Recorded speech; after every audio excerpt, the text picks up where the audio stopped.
Hi friends, welcome back to my channel. So today I just wanted to go over the books that I read in August and talk to you briefly about the books that I'm hoping to finish / read in general in September. So without further ado, let's get into it.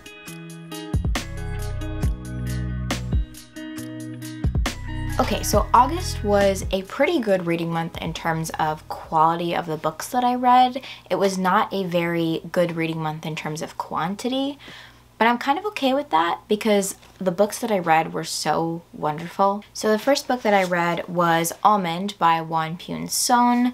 This is a Korean translated novel about a young boy who has a brain condition where he can't experience emotions like fear and sadness, and he has a hard time empathizing with other people. And he goes through something very traumatic, and we kind of get to follow and see how it affects him and how he grows and changes through that experience. It also talks a lot about friendship and how our main character is able to relate to people and create relationships, and they might be a little unconventional, but he is able to do so. So it's just a really wonderful book in general. The concept is super interesting. The execution is very thought-provoking and beautifully written. The translation was excellent.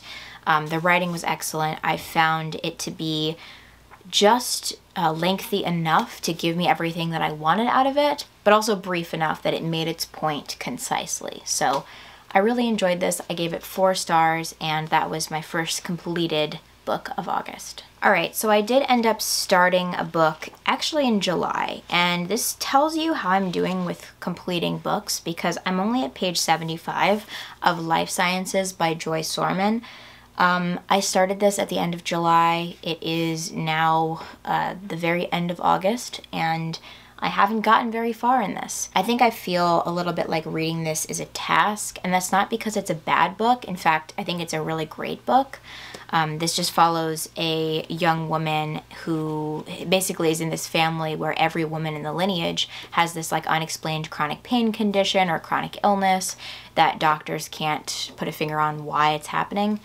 And it just is very heavy. There's a lot to unpack, and it's a bit dense. So I think my inability to finish this is less about the quality of the book and more about just not being motivated to spend the time with this book that is necessary. And when I do have the time, it's great, but I just haven't had the time. So I definitely need to work on that. This is one of the ones that I really want to finish in September. I just wanted to mention it as part of my books I read in August because I did read some of this in August. But I am trying to convince you and myself that I will finish this in September. So that is a TBR / thing I read in August, if that makes sense. Alright, let's move on to the next book that I actually completed in August. That is Days of Distraction by Alexandra Chang. I saw Lauren, Cat's sister on Paperback Dreams, talk about this book, and she recommended it. And I was like, that sounds really interesting, and I ended up picking it up kind of a while ago at this point. But something just told me that I should read this book this month, even though this doesn't have anything to do with Wit Month. It is a book written by a woman, but it's not translated. But I just felt like it was the time to pick it up, and I am so happy that I did. I'm working on a review for this for Instagram, but I will just let you guys know that this book was absolutely incredible. I gave this book 5 stars.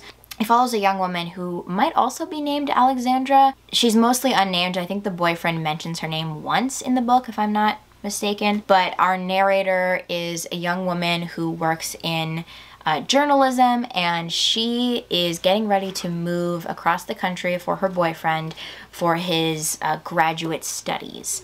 And it's really about a lot of things, but the primary things it's about is her dealing with race in relationships and how the dynamic of her being Asian and her boyfriend being white affects their relationship and how other people view her and stereotypes and all of that.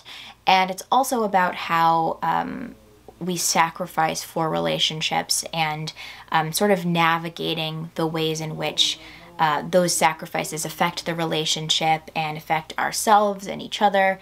It was just a really interesting look at all of those concepts. I think this book would have hit home for me at any point just because it is so beautifully written and the topics are so interesting, and I think it's relatable to any 20-something trying to figure themselves out.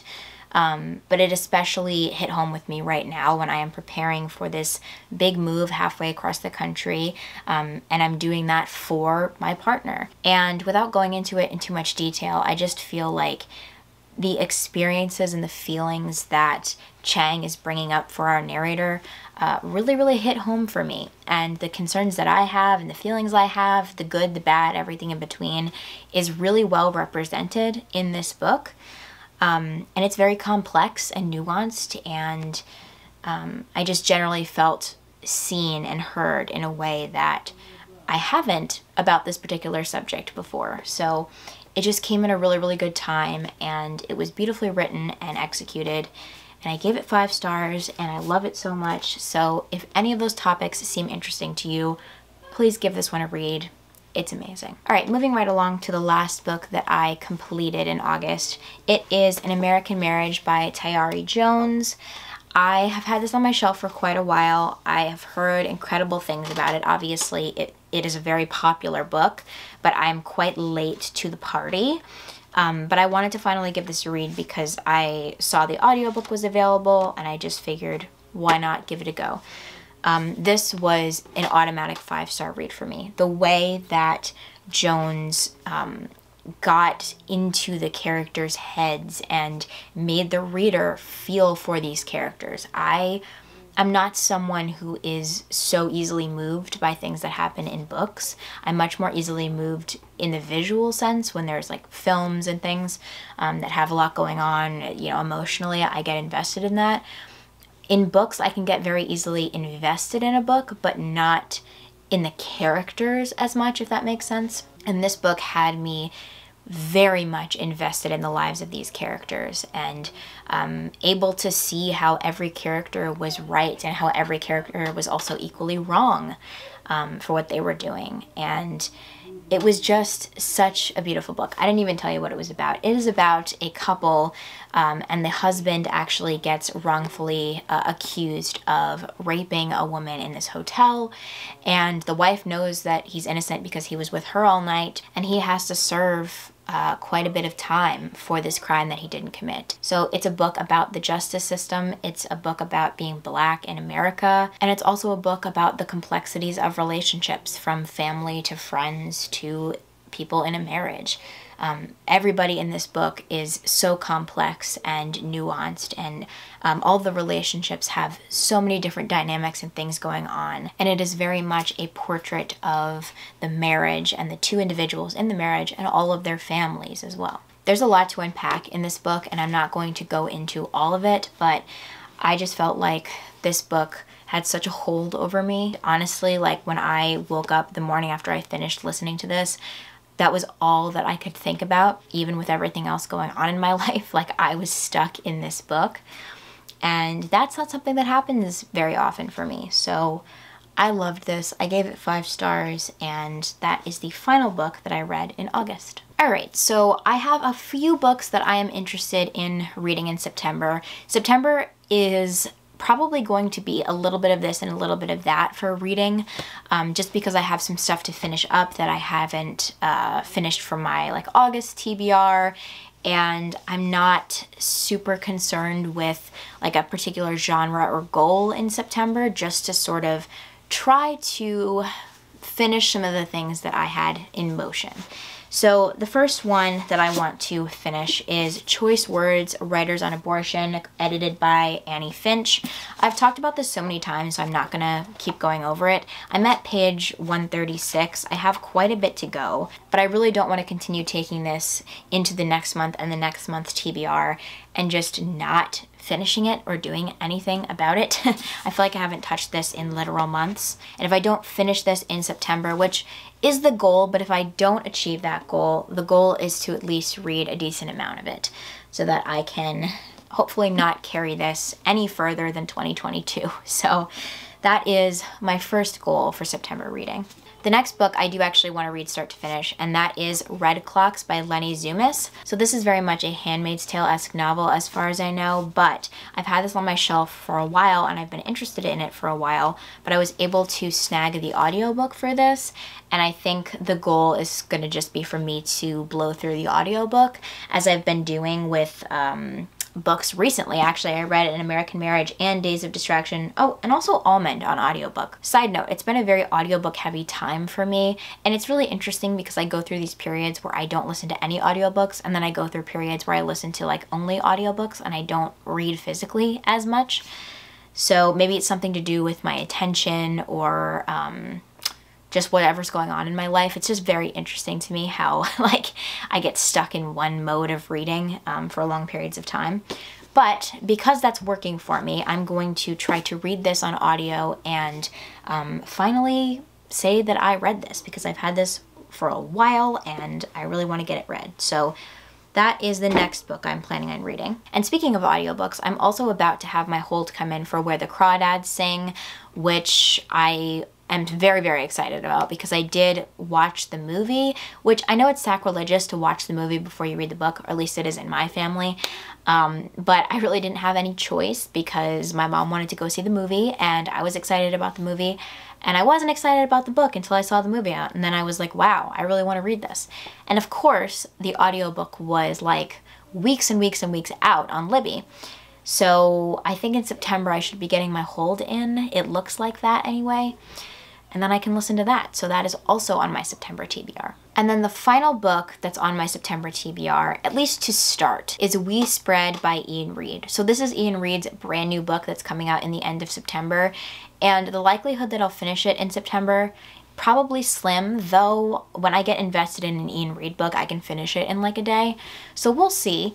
It depends on how long it is and how good it is, I guess. But I'm very, very excited for the new Ian Reid book. I'm sure that I'm going to pick that up and that's going to completely take over my life as soon as I start it. I don't know much about the book whatsoever. I just know that Ian Reid wrote it and I'm sure that it's going to be amazing. So that is also on my September TBR. Like I said, at least to start, if not finish it. And stay tuned because I will be working on a reading vlog for that book, which will be very, very fun. So that is the last book on my September TBR. So I realized that this video is a little bit all over the place, but my reading life has been a little all over the place, and I'm just glad to have read some really, really good books this month, even though it wasn't many. I'm really glad to have the resource of Libby, not sponsored, but I'm really glad to have that resource for audiobooks because it really has helped me recently to get through books a little bit quicker, and it's just gotten me back into being excited about books and reading. And I'm also just looking forward to trying to wrap up some of these books that have been ongoing, because September in my head, even though I'm not a student anymore, it's still like back to school time. It's still like time to get things going and get things started and buckle down, I guess is a better way to say it. So for me, buckling down in September is trying to finally finish the projects that are kind of in the works, because it's also an in-between month. You finish summer, you finish all of the fun you might be having in summer, and you're headed into fall. And in October is when I really want to get into like spooky books and be more intentional with the stuff that I'm reading. But September is this weird in-between where it doesn't feel like summer and it doesn't feel like fall. So in that time, my goal for reading at least is just to focus on wrapping stuff up and generally just preparing for spooky time. So that is my general plan for September reading and my review of some of the books that I read, well, all of the books that I read in August. I'd love to know what you read in August and how you liked those books, and of course let me know what you're planning on reading in September. If you enjoyed this video, feel free to like and subscribe, and I will see you in the next one. Bye!